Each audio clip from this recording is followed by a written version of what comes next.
Hello, everyone. My name is Gabriel, as you might remember from before. I work with for a company named Firex. What I want to talk about my machine is the concept of automatic cooking. In a kitchen, in our opinion, especially when you talk about a central kitchen, the most important thing is that you need to replicate your process in the same way all the time, meaning that you need to use temperature and time, stirring or not stirring, always in the same way. Otherwise, the result is different. And if you're distributing different outlet and you have different results from different outlet, the brand goes down. When I go in a new country, say tomorrow I need to go to Cambodia.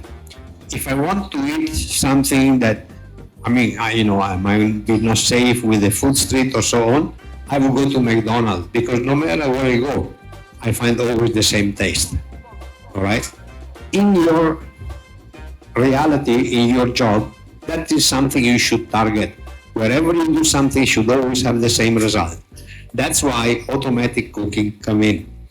So the concept of today is cook and chill. So we start, of course, with the cooking. For the limited time, we are going to do a fast recipe. We are going to do filling for pies. Okay? This is beef, right? It means beef. There is oil, there is flour, there is some sauce, some water, some onion, and other things. So if I am in an organized kitchen and I am the chef, I'm the operator, the cooks, I will have all my ingredients prepared here, the machine in my back, and I will start working. Now we show in the video that through the camera, you will see that we already preset the machine with a program. A program includes multiple steps because when I do a stir frying, I need certain temperature. When I need to brown the meat, I need another temperature.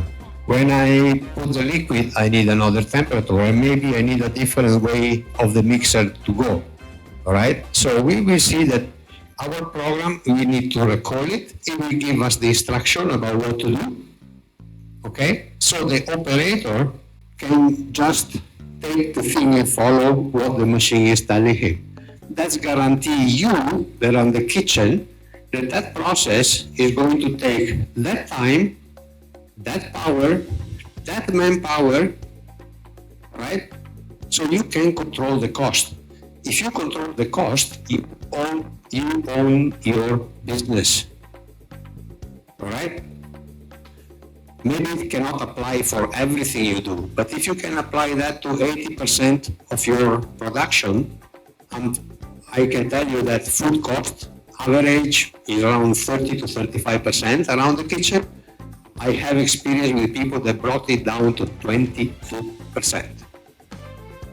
Doesn't mean that you can give more discount to your customer, you can just make more profit. But if your competitor become nasty, you have room to maneuver. All right? Okay, chef, here we have a program named Beef Pie Filling. So we select the program that we want to cook, of the product we want to cook, and we see we have certain number, a certain information here. Now, we start, and the machine is telling me, careful, the mixer start to run, because we already told the machine to start to run. And the second message is, masukkan minyak. All right? And you see here, we have a timer 6 minutes. So, because we know that to reach 170 degrees for the oil will take approximately 6 minutes. Okay, and this is the first step you see on top here, 1/6. This process has 6 steps. So when we reach the 6 minutes, the machine will go into step number 2 and will give me the next message. The good thing is that our chef is standing, waiting for the machine to heat up. If he has another machine on the side, he can start another batch for the same product. All right? So one chef could handle 2, sometimes 3 machines, depends on what kind of product, what kind of process they need to run. So, here's technology is a big help in the kitchen, but what is the big trouble with it, with the people? Definitely, getting people to adapt to new technology is quite challenging. I was fortunate enough to be able to do it over a period of time where we actually used some of this equipment in our track. You can see the kitchen that we, on your screens, but my central kitchen, I can tell you, was not always like that. Yeah.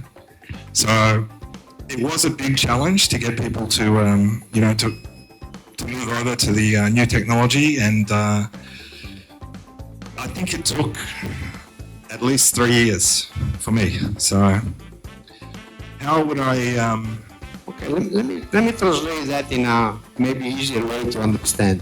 How many meals per month roughly you put out from the kitchen? How many meals? Meals, yeah. Well, I can tell you in kilograms. Okay. Yeah?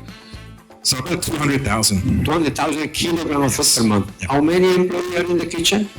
Full time we have 27. 27. 200,000 kilo? Yeah. 200,000 kilo product output, 27 employees. 27 full-time employees. Full-time. Yeah. So, what Gabrielle was explaining about the programming, that really helps us to minimize the number of full-time staff that we have, right? Because obviously the full-time staff are they're the ones controlling the kitchen. So we do use, believe it or not, probably about 70% daily worker in our kitchen. So. Yeah, again, don't get me wrong. The point here is not to fire people, not to get rid of people, is that you already have business running and hopefully you are considering to expand your business. But maybe you might be able to expand your business without changing the location. Because if I have this machine 30 liter and it's okay now, I can, in the same space, I can put a 70 or a 90 liter, which is 2 or 3 times bigger. So in the same space, I can make 3 times the output. With the same people, if I add more machine, I can keep those people. They will become faithful to me. They will become more educated to use technology. And the more you use technology, the less you want to go back to traditional, isn't it? Oh, for sure, for sure. Because one thing is to go inside the kitchen where you have like 10 or 20 wok running with gas and they have 35 degrees for 8 to 10 hours per day. Another thing is to go inside an air-con kitchen because of the bacteria control and things. And actually you are happy to dress up like an astronaut because otherwise it will be too cold. My staff don't sweat, I can tell you that. Anyone tell me yes, very easy? Let's see. Difficult, huh? Nobody wants to do it. So you need to overpay or you need to give a good environment, or some and some. I think it's not just finding them, it's keeping them as well. Chef, I think that our 6 minutes is going down, so we are at 140 degrees with the temperature of the bottom. I think it's going up fast now. I think we can proceed with the. Okay, we wait for this. 2, 1, go! Okay, so now, notice, saute onion means that we put the onion inside. So you see the operator just throw the onion inside. The working table remain clean. Around the machine is clean. We are now step 2 of 6. There is a new timer, 4 minutes, because this is at the onion to stir fry inside. the temperature, the presetting temperature is still 170. We are not reaching it, but it's not really relevant. We put 170 because we want to make sure that it doesn't go over a certain temperature, but 145, 140 degrees is enough for the oil to be at a boiling point. So now we need to wait for another something minute, and then we will go to the next one. So you see, up to now, you don't necessarily need to be a chef to do this job. You need a chef to design the process, because you need to understand the use of temperature, the use of ingredient, and how to mix them properly. But when it comes to operational, a kitchen, a modern kitchen, already is similar to a factory that assemble electronics in a way. Okay? So the advantage is that it's easier to teach people how to do it, because they just need to follow instruction. So 2 more minutes, you see there is quite some steam coming up. What is the advantage of pressure cooking in your experience for your product? Well, I mean, definitely time. I mean, we save a lot of time. We get a lot, what I feel, a lot better texture out of some of the products that we put through it as well. Yeah. But 100% I'd have to say time. And saving water, is it relevant for your product? It does also give us a better yield. Okay. Right. So, you know, for example, one of the products that we do in there is a tori paitan, right? So we can use less raw materials. It actually comes up with a better, as you said before, you know, food cost. Yeah. Okay. I have a different experience with Japanese ramen, but so this guy boiled ramen for 8 hours. During the 8 hours, you keep on putting water inside. With a pressure cooker, you don't add water, and the 8 hours become 4 hours. So well, that water is money at the end of the day, you know. So that steam coming out of the Firex, for example, is money. yeah, correct. Because sometimes that is one of the costs that people don't consider, that you need to add water when you cook. But water is, we need masukan minced beef. Masukan. So we need the onion are ready. We need to add the beef. Okay. So in our process here, we did something following one type of recipe where we already pre-cooked the minced beef. Technically speaking, I could also put the raw meat inside here. Okay, it depends how I run my operation, how many machines I have, and so on. This is an important part that need to be put at your attention. When you develop, you chef, when you want to cook something, when you have a menu, right? You decide a menu, and you have different type of food.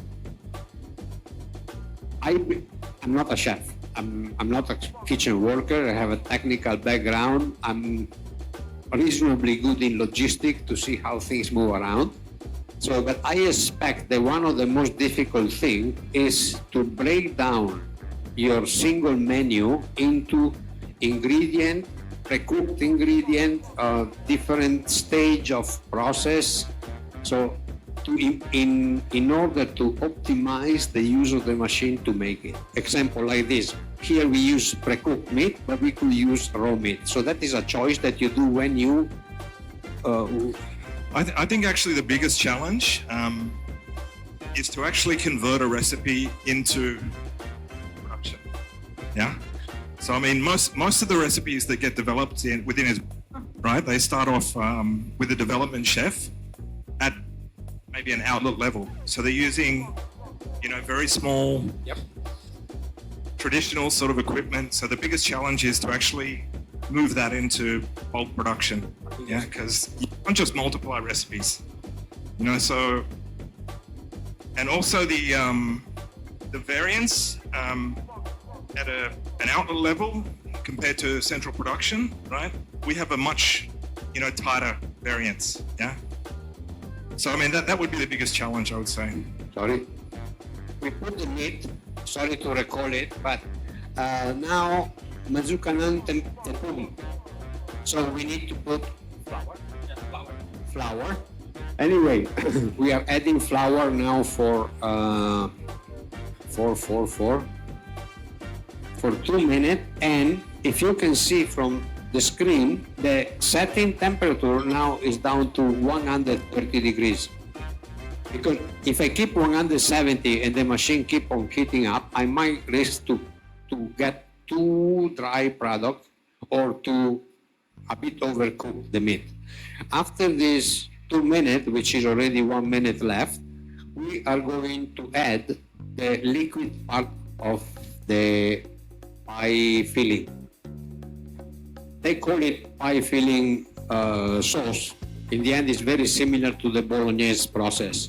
So in your mind, you also need to realize when we cook something here, that even though this is not what you do, you sure have some product that require very similar steps. And you can imagine your product made in here. We have a company not far from just Jakarta going towards Semarang, so to speak. They do a lot of sambal sauce, which is somewhat similar process. Okay, here, masukkan demi glase a tomato sauce. So we are going to add the liquid part of the sauce.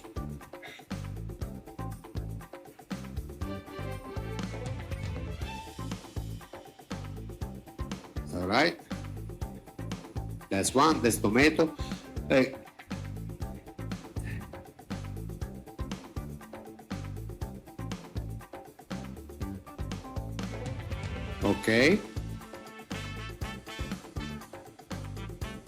I want to get your attention to what is the setting now. So if you see at our board, we have step 5 of 6. So we are about to finish this process. The heating temperature is 120, the presetting. The timer is 8 minutes. We still have 6:57 going down. Okay? So we were talking with Piers about how you develop the recipe and thing. For example, I have our common friend Chunky. He approached the problem from a different point of view. He has my machine, he has oven, he has blast chiller, he do cook and freeze because his operation is different. And what he does, his line of production has normally 2-hour time for process. So he sized the machine to handle it. So he has, in his case, he has 180 Kuchimix. He has more than one, but let's say one Kuchimix 180 can output 160 kilo of sauce every roughly 2 hours. So that is his limit. He cannot make more than that. So based on that, he has an automatic thermoforming machine. So where he put and vacuum pack hot, and then he take the trolley, he put into the blast chiller, which will take 4 hours to freeze from hot. Therefore, the blast chiller is double size of the kettle output. All right. So he goes one cycle, put it to the blast freezer. In the meanwhile that he's vacuum packing, he may start the second cycle. When he vacuum pack it, got into the blast chiller. Then he start number 3, vacuum packing. Trolley number 1 is finished because it's 4 hours. Go out. Trolley number 3 goes in. Trolley number 2 goes in pole position to go out. So that's a different type of approach. I think it's very similar actually. It all comes down to your production planning and optimization of the equipment. Yeah, so designing your recipes around your equipment as well. Yeah, and you know, he did another smart thing that got me puzzled a bit. He is a mechanical engineer. This guy. He's crazy, by the way. Yeah, So, one day I was there. He ran this kitchen. He has a golf club, a hotel, and a catering. They have a banqueting kitchen for wedding and things. He can give you a 2,000 pax wedding with 3 days notice. So, one day he was going around with 2 bowls of chicken bolognese, and he asked me. He gave me 1 spoon from one and 1 spoon from another. And he asked me which one is better. And I gave my opinion, right? So he goes around, there are Korean golfer, he try spoon each, their staff, customer, anyone. He goes around for 1.5 hours. And then, what is the thing? That bowl number 1 was made according to the chef. We say, we need to boil 2 hours, we need to stirring for 1 hour, so it takes 2.5 hours to do this. The second one, he decided to make a test, cooking up to 2 hours only, because he had to get a new contract and could not make the product. But if he shrink the recipe and do it in a shorter time, he could make with the same equipment. So what he did, he go around to people, making them taste the difference to see if the user can realize the difference. And guess what? The user cannot. So he told the chef, no need 2.5 hours, 2 hours and 45 minutes. You cook 2 hours, we are still okay. What's my point? Sometimes you prepare a dish with so many good taste, many tricks, many beautiful things in it, but does your customer understand it? If you want him to understand it, tell him. I had a case. I was testing another chicken ramen. Chicken ramen typically should come out white. This one from this customer. He used to boil full chicken for like 28 hours. So we do the test with a pressure cooker. In 6 hours, we get the result in taste, but he said it's not white enough. Then I asked him, okay, but does your customer come to your place because you give white sauce, white broth, or because the broth is good? Do you advertise in your place that this is the whitest chicken ramen in the world or something like that? So you are going to throw away 20 hours of manpower and using a machine and energy for something that your customer you don't even sell this point. Okay? I'm not saying that you can shrink any recipe to half the time, but sometimes your mindset is fixated on certain parameter. Can be right, but sometimes might be wrong. So I'm just saying that you should open your mind, because what counts is what you can deliver to your end user, if they are happy with that. Well, I think, it's not just COGS. And I think a lot of people are fixated on just the ingredient cost. But one thing that we take into account is COGM, which is cost of good manufactured. Yeah. So that's your labor cost, your utilities, that's everything. Yeah. And that's where we see the benefits. Yeah. And the biggest savings. Yeah. But you agree with me that sometimes we are doing things that cost more, but we are not actually. Yeah, the benefit is not. It doesn't match. Yeah. Yeah. No, I totally agree. Yeah, when he did this experiment was an interesting point from my point of view. Of course, I'm not talking about changing the process that bring risk in the food, because if you need to cook certain food for certain time because of bacteria, because of hygiene, because of HACCP regulation, you cannot touch that. Everybody agrees on it. But there are this kind of, or like in this product, if I use the pre-cooked minced meat, I can do the process, we will see when we add up the time, in 24 minutes. If I use the raw meat, maybe it might take me 35 minutes. And that, in the scale of my operation, might be a negative thing, okay? So I'm saying just need to keep our minds open. So now the meat is ready, but you can unseasoning. So we put the seasoning inside. we have, this is step 6 of 6, so we are at the final stage. We let it cook for another 4 minutes in total. So total time process, 24 minutes. We have our pie filling sauce. And we've had Resdi probably spend less than 4 minutes here. Well, we wanted to make sure it was cooked properly. But you are the one that made the recipe. Does it look okay? It looks good to me. It look good to you? Australian bolognese. Yeah, the point here is that any of you, even though might not be chef or working in a kitchen, when you have a machine that helps you and guide you, you can make the product. And tomorrow we can do the same recipe again, we come out the same. Okay?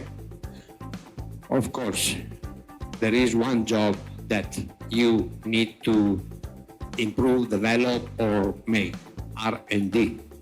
You need somebody with brain and capability that look at the recipe, think about it, start to find out the parameter, make some testing, and prepare the recipe that you then, the program that you input in the machine. Once in the machine, you need to follow it through a few times, because when you work with 30 kilo capacity, is one story. When you work with 300, certain parameter must be adjusted, of course, but you know what the step is, okay?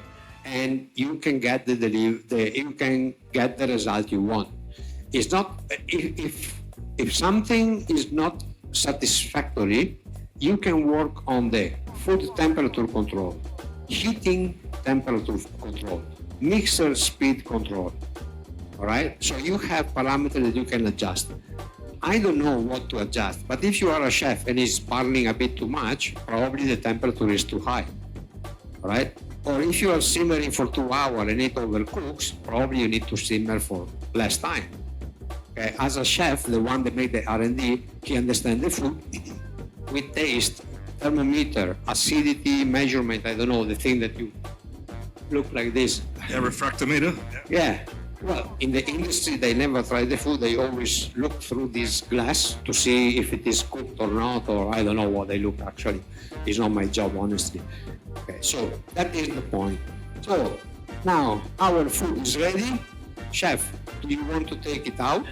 In this case, we have a tray beneath the machine that we pull out like a drawer. This unit is small, so the tilting is manual, but all the other sides, it's electric. So the operator just use a finger, the machine tilts. Another interesting thing is to wash the unit, don't use detergent. You put water, you put a bit of vinegar, make it boil, and then it will become shiny as new. So you don't need to use detergent or other things. That is the simpler way for the vessel, for the cooking pot. And all the machines in the market today, even if you spray water on top, they are protected. It's not a big issue, all right? Of course, don't go with high pressure water to clean near the electronic part and so on, all right? So this is about it, about Firex. I'm the first step of today's production sample. Later, we have time for question and answer if you have any. Otherwise, as I said, I am in Bali, so if you want to develop something, you can come over to Bali. We can use Mastrada Kitchen and me, or if it is more comfortable for you to work from here and you need to do some one-to-one demo, just let me know and organize through Mastrada. I can come over and help and share my personal experiences. So I can tell you what other people do around the world. You can tell me what you want to do. Resdi knows my equipment very well. Mastrada are very good for that. So 24-minute process. And here is our tray full with product.